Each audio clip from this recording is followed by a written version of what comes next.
নমস্কাৰ প্ৰিয় দৰ্শক, এটা জ্ঞানবৰ্ধক সত্য ঘটনাৰ মাজলৈ আপোনাক আন্তৰিক স্বাগত কৰিছোঁ।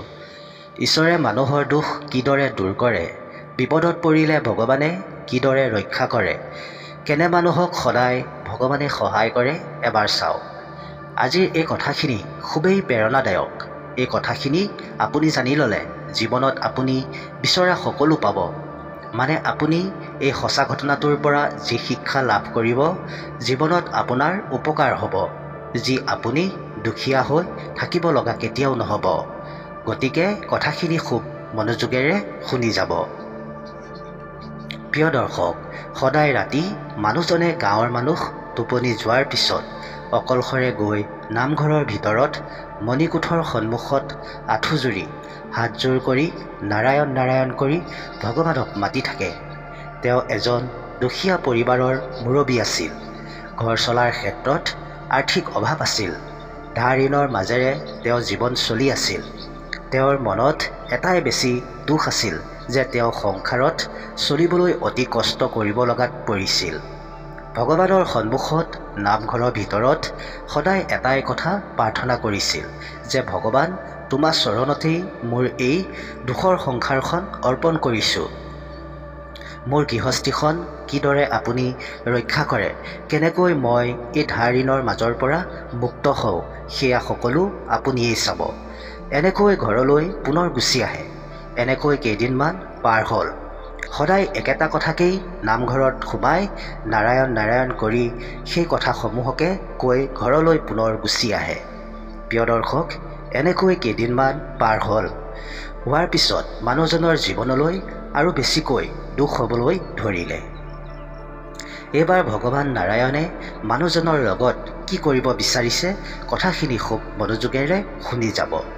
মানুহজনৰ ঘৰলৈ টকা বিচাৰি বিচাৰি পাবলগীয়া মানুহবিলাকে আহিবলৈ ধৰিলে। মানুহজনৰ ইফালে ঘৰত চলিবলৈ খাবলৈকো অভাৱ হৈছিল। এনেকুৱা এটা পৰিস্থিতি হৈছিল, মানুহজনে জীয়াই থাকিবলৈ আৰু ভবা নাছিল। মানুহজনে ভাবিলে, মইনো আৰু কি কৰিম, মই জীয়াই নাথাকোঁ। ভগৱান নাৰায়ণৰ নাম লৈ জীয়াই থাকিবলৈকো আজি তেওঁ মোৰ কাষত নাই, মোক দয়া নকৰে। মোৰ পত্নী, সৰু ল'ৰা ছোৱালীকেইটা যি হয় হ'ব, মই আজি ৰাতিলৈ নামঘৰতেই গৈ মোৰ জীৱন সমাপ্ত কৰিম। কিয়নো তেতিয়াহে প্ৰভু নাৰায়ণে বুজি পাব যে ভক্তই ভগৱানৰ সহায় নাপালে কি কৰিব পাৰে।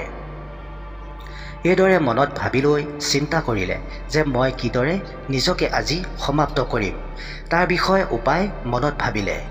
পিছত মানুহজনে মনত এটা জীৱন সমাপ্ত কৰা উপায় ভাবি পালে।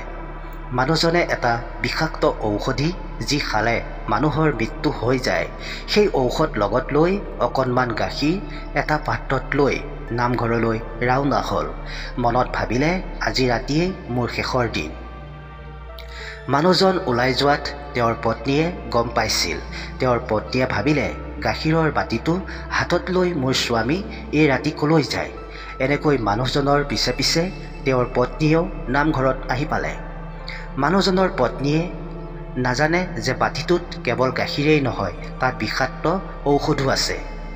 মানুহজনীয়ে মানুহজনৰ কাণ্ড মনে মনে বাহিৰৰ পৰা আঁৰ লৈ চাই আছিল। প্ৰিয় দৰ্শক, এইবাৰ মানুহজনৰ লগত কি ঘটনা ঘটিব মন কৰিব। যদি ভিডিঅ'টো ইমানখিনিলৈকে চাই আছে, যদি ভিডিঅ'টো আপোনাৰ ভাল লাগিছে, তেনেহ'লে কমেণ্টত আপোনাৰ ইষ্ট দেৱতাৰ নাম লিখিবলৈ একেবাৰেই নাপাহৰিব। প্ৰিয় দৰ্শক, এতিয়া কি হ'ল মন দি শুনক। মানুহজনে আগৰ দৰেই হাতযোৰ কৰি আঁঠুৰযোৰ লৈ বিষাক্ত বাতি আগত লৈ চকু মুদি নাৰায়ণ নাৰায়ণ কৈ আছিল, আৰু তেখেতৰ পত্নীয়ে সেই তেখেতৰ কাণ্ডবোৰ চাই আছিল। তেনে সময়তে চিকাৰ কৰিবলৈ আহি এটা মেকুৰীয়ে মানুহজনৰ সন্মুখৰ দিয়ে জাপ মাৰি দিয়াৰ ফলত বাতিটোত মেকুৰী ভৰি লাগি বিষাক্ত বাতিটো উফৰি যায়। উফৰি যোৱাৰ ফলত বাতিটোত থকা বিষাক্ত গাখীৰখিনি মাটিত পৰি যায়। মানুহজনে দেখা পালে যে বাতিটোত থকা বিষাক্ত গাখীৰখিনি মাটিত পৰি গ'ল।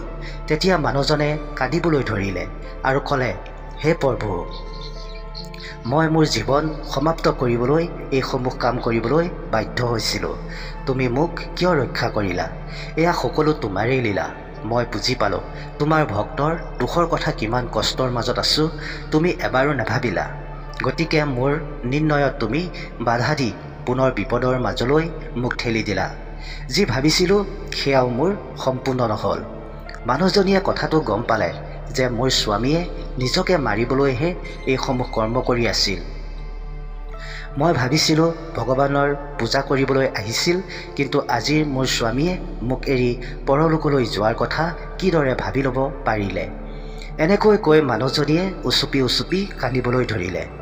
মানুহজনে গম পালে যে মোৰ বাহিৰে আন কোনো লোকো ইয়াত উপস্থিত আছে। এইবুলি কৈ মানুহজনে কোন কোন বুলি মাতিবলৈ ধৰিলে। পিছত মানুহজনী কান্দি কান্দি ওলাই আহিল আৰু মানুহজনক ক'লে, স্বামী, আপুনি মোক এৰি যোৱাৰ কথাটো কিদৰে ভাবিব পাৰিছে? মই আপোনাক কেতিয়াও ক্ষমা নকৰোঁ বুলি মানুহজনৰ গাত ধৰি আৰু বেছিকৈ কান্দিবলৈ ধৰিলে। মানুহজনীয়ে মানুহজনক বুজাই নামঘৰৰ পৰা কোনোমতে ঘৰলৈ লৈ আহিলে। ঘৰত আহি যেতিয়া মানুহজনে বিচনাত শুৱে মনৰ উপলব্ধি কৰিছিল যে মই আজি যি কৰ্ম কৰিবলৈ ওলাইছিলোঁ মোৰ পত্নী আজি মোৰ ওপৰত খুবেই দুখিত। এইদৰে মনত ভাবি বিচনাতেই ভগৱান নাৰায়ণক স্মৰণ কৰি শুই পৰে। চিলমিলকৈ যেতিয়া অকণমান টোপনি আহিছিল মানুহজনে সপোনত দেখা পালে যে কোনোবাই আকাশবাণীকৈ কৈ আছে, তোমাৰ ভক্তি মই খুবেই প্ৰসন্ন হৈছোঁ, তুমি চিন্তা নকৰিবা, সদায় মই তোমাৰ লগত আছোঁ। ভক্ত তোমাৰ মই মনৰ বিশ্বাস আৰু ভক্তি দেখি মই অতি সন্তুষ্ট হৈছোঁ।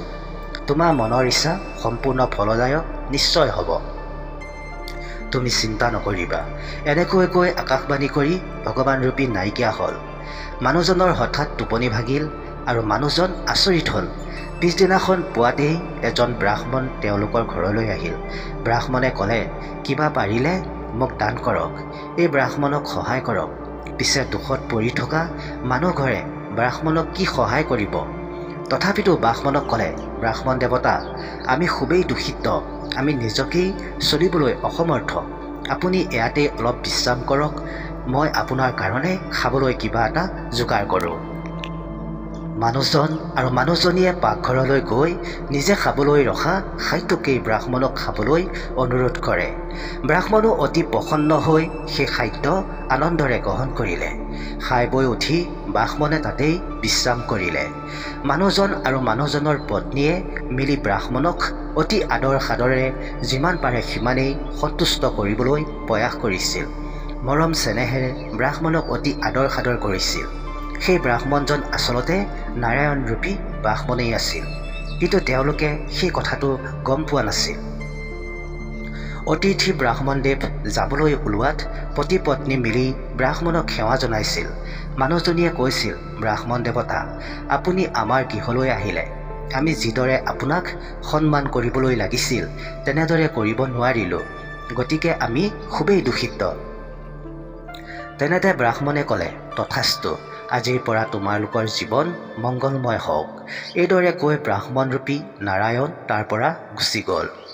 মানুহজন আৰু মানুহজনীয়ে ব্ৰাহ্মণক বিদায় দি ভিতৰলৈ সোমাই দেখা পালে যে ব্ৰাহ্মণ দেৱতাই সোণৰ মুদ্ৰাৰে ভৰি থকা এটা টোপোলা এৰি থৈ গৈছে। সেইটো ঘূৰাই দিবলৈ ব্ৰাহ্মণক বিচাৰি বিচাৰি ঘূৰিলে, কিন্তু ক'তো নেপালে। সেই সোণৰ মুদ্ৰাৰে ভৰি থকা টোপোলাটো খুব সাৱধানে মানুহ ঘৰে ৰাখি থলে। মনত ভাবিলে যে ব্ৰাহ্মণদেৱে পুনৰ বিচাৰি আহিবও পাৰে। প্ৰিয় দৰ্শক, সেইদিনাখন ৰাতি পুনৰ মানুহজনে সপোনতে আকাশবাণী পালে যে সোণৰ মুদ্ৰাখিনি ঘূৰাই দিব নালাগে আৰু সেই ব্ৰাহ্মণ আচলতে ময়েই। তোমালোকৰ ভক্তি মোৰ খুবেই প্ৰসন্ন হৈ এটা সৰু উপহাৰ তোমালোকলৈ আগবঢ়াইছোঁ। এনেকৈ কৈ আকাশবাণী হঠাৎ নাইকিয়া হ'ল। মানুহজনে সাৰ পাই ঘৈণীয়েকক সপোনত শুনা কথাখিনি সকলো ক'লে। পিছদিনাখনৰ পৰা সেই মুদ্ৰাখিনি বেছি কৰি এখন দোকান খুলিলে। লাহে লাহে ধাৰ ঋণবোৰ মাৰি তেওঁলোকৰ গৃহস্থী জীৱন আনন্দৰে উপচি পৰিলে। নাৰায়ণ সেৱাই তেওঁলোকৰ জীৱনৰ সকলো কষ্ট দুখ দূৰ কৰি দিলে। প্ৰিয় দৰ্শক, কথাখিনি নিশ্চয় বুজি পাইছে। ভিডিঅ'টো আজিলৈ ইমানেই। ভিডিঅ'টো এটা লাইক কৰি আপোনাৰ বন্ধুবৰ্গ সকলোলৈ শ্বেয়াৰ কৰি দিবলৈ বাবে মই আপোনাক অনুৰোধ কৰিলোঁ। ধন্যবাদ।